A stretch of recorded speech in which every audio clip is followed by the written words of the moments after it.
नमस्कार sir. Sir आमच्या news India 24 channel मध्ये आपलं स्वागत आहे.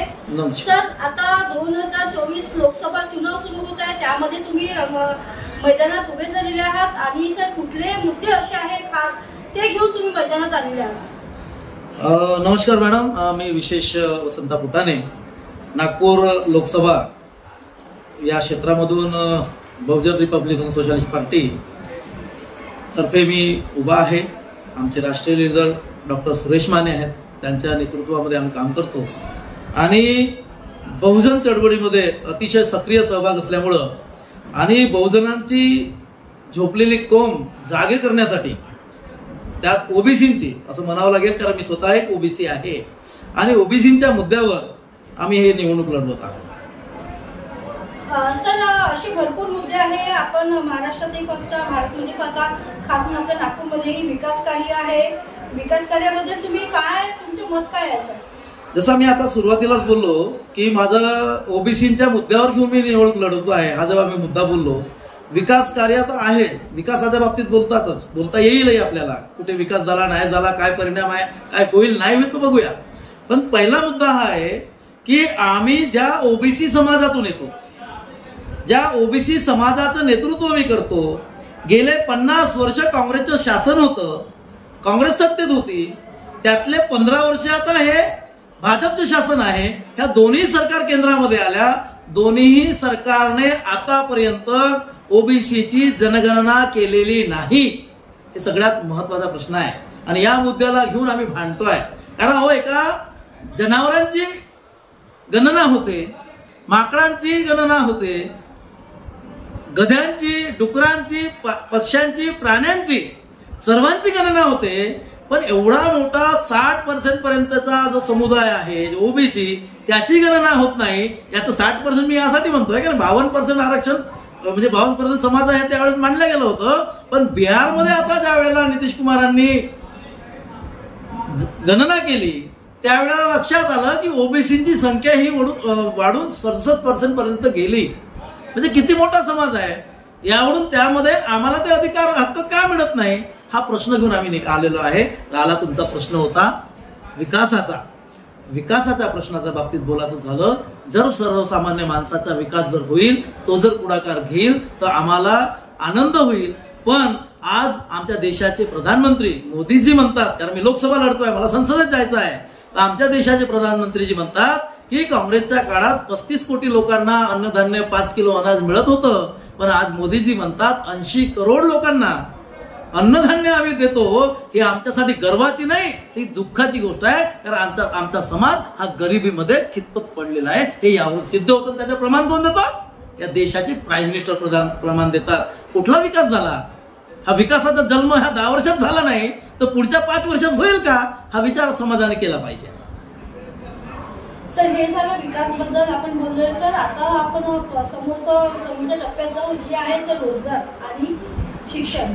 सर शिक्षा आणि रोजगारसाठी बघता तर भरपूर बेरोजगार आहेत, त्यांना रोजगार नाही. आणि शिक्षण जर म्हटलं तर भरपूरसे असे प्रायव्हेट कॉलेजेस, स्कूल्स असे भरपूर झाले.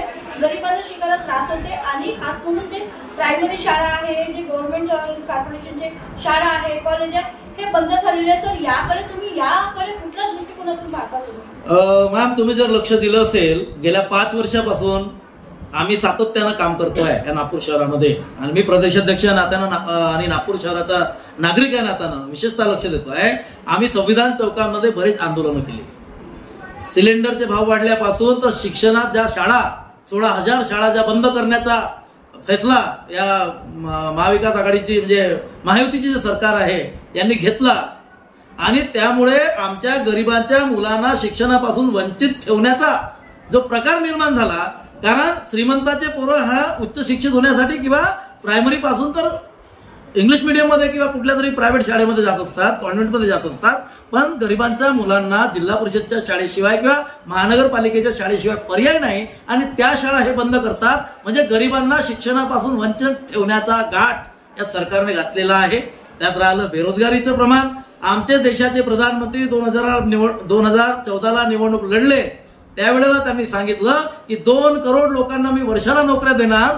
आज 10 वर्ष झाली. 2 करोडच्या हिशोबाने जर आम्ही विचार केला आणि 10 वर्षाचा जर विचार केला तर 2 करोडच्या हिशोबाने आता 20 करोड लोक बेरोजगार आहे, त्यांना रोजगार मिळालेला नाही आणि ही बेरोजगारी वाढलेली आहे. हे त्याचं प्रमाण आहे. सर, आजच्या स्थितीमध्ये पाहता की आपल्या नागपूरमध्ये म्हणा की महाराष्ट्रात म्हणा, सगळ्यात जास्त आपल्या इथे खास करून विदर्भामध्ये विदर्भ वेगळं झालं पाहिजे यासाठी भरपूर आंदोलन करतात. भरपूर. सर, त्यामध्ये तुम्ही कुठल्या दृष्टिकोनातून पाहता? सगळ्यात महत्वाची गोष्ट माझा एकच प्रश्न आहे. माझ्या भूमिका बघा गेल्या 5 वर्षातल्या. या महाराष्ट्रामध्ये विदर्भवाद्यांनी आंदोलन केले. आम्ही सुद्धा विदर्भासाठी इथं सभेत म्हणजे विधानसभेवर आम्ही आंदोलन केलं, मोर्चा काढला. त्यापेक्षाही अजून एक वेगळी गोष्ट, 2017 आम्ही विदर्भ वेगळा भावामधून मुंबईला 35,000 लोकांसह मोर्चा काढला. त्यात आमच्या 2-3 महत्वाच्या मागण्या होत्या. एक तर विदर्भ वेगळा झाला पाहिजे, विदर्भाचा अनुशेष भरून निघाला पाहिजे. त्यातल्या त्यात आम्ही मोठ्या नोटा 1000 आणि 500च्या नोटा बंद झाल्या पाहिजे हा मोर्चा काढला. त्यातली आमची एक मागणी मोदी साहेबांनी पूर्ण केली, ती म्हणजे नोटा बंद करण्याची. आमचं म्हणणं होतं की मोठ्या नोटा बंद झाल्या पाहिजे. त्यांनी त्यापेक्षाही मोठी नोट काढली आणि ती 2000ची. आता तुम्ही याच्यावर विचार करा, भ्रष्टाचार कमी नाही तो वाढला. हे तेवढंच महत्वाचं आहे. सर, आपण पुन्हा बघतो की सर तुम्ही जे म्हणता आता हे जे आपला विदर्भ वेगळा झाला पाहिजे, सर जर विदर्भ वेगळा झाला तर कुठले असे फायदे आपल्या विदर्भाला होणार? सर, विदर्भ वेगळा झाला तर आपल्याकडे खनिज संपत्ती आहे, जंगल संपत्ती आहे. आपला देशाला आपल्या विदर्भाला राजधानी आधी आहे. CPN बेरारची राजधानी आधी नागपूर होतच. तिला करार घेऊन आम्हाला उपराजधानी बनवलं. हा सगळ्या गोष्टी भौगोलिक गोष्टी जर विचार केला तर विदर्भाच्या विकासासाठी जर वेगळा झाला विदर्भ तर निश्चितच महाराष्ट्रापेक्षा आणि इतरही राज्यापेक्षा अतिशय प्रगती चांगली करेल असा माझा ठाम विश्वास आहे. सर, आपण समोरच्या प्रश्नाकडे जातो. सर, तुम्ही समाजासाठी जे समाजात राहता तुम्ही त्यामध्ये जे वृद्ध वगैरे आहे 60 वर्ष त्यांचे क्रॉस झालेले आहे, अशा लोकांना सर भरपूर लोकांना नोकरी नसते, पैसे नसते, काही नसते, त्यांना ते समोर जगू नाही शकत, भरपूर प्रॉब्लेम येते. सर, त्यांच्यासाठी पेन्शनसाठी किंवा त्यांच्या समोरच्या पैशासाठी त्यांनी जगावं यासाठी तुम्ही काहीतरी विचार केलेला आहे का? आणि काय विचार केले जर असं विचार केला असेल? अतिशय सुंदर प्रश्न विचारला मॅम, आणि तो काळाची गरज आहे. कारण तुम्ही जो प्रश्न केला की वयोवृद्ध लोकांना काय असलं पाहिजे, तर आम्ही जो बहुजन रिपब्लिकन सोशलिस्ट पक्षाच्या वतीने जो मुद्दा मांडलेला आहे, आमच्या शेतकरी असेल, शेतमजूर असेल, शहरामध्ये असताना शहरामध्ये काम करणाऱ्या भांडेवाल्या असतील, झाडूपोछा करणाऱ्या असतील, ज्या वयोवृद्ध महिला असतील, ज्या असंघटित आहेत, ज्यांच्या संघटना नाही आणि त्यांचं वय झाल्यानंतर त्यांना त्यांचे मुलं त्यांचे आप्तसंबंधी दूर करतात कारण तुझं काम करतो बा असं जे म्हणतात, अशा लोकांसाठी आमचा पक्ष एक महत्वाची योजना घेऊन येणार आहे की त्यांना प्रति महिना दरमहा त्यांना 5,000 रुपये पेन्शन मिळाली पाहिजे. आता तुमचा दुसरा प्रश्न होता की ते कसे नियोजन करणार, बरोबर की नाही? तर अशा परिस्थितीमध्ये आमचा प्रश्न आहे की या देशामध्ये 543 खासदार आहेत, 250 राज्यसभेचे खासदार आहेत, त्यानंतर 1100च्या वर या देशामध्ये आमदार आहेत. यांना महिन्याला पगार मिळतो.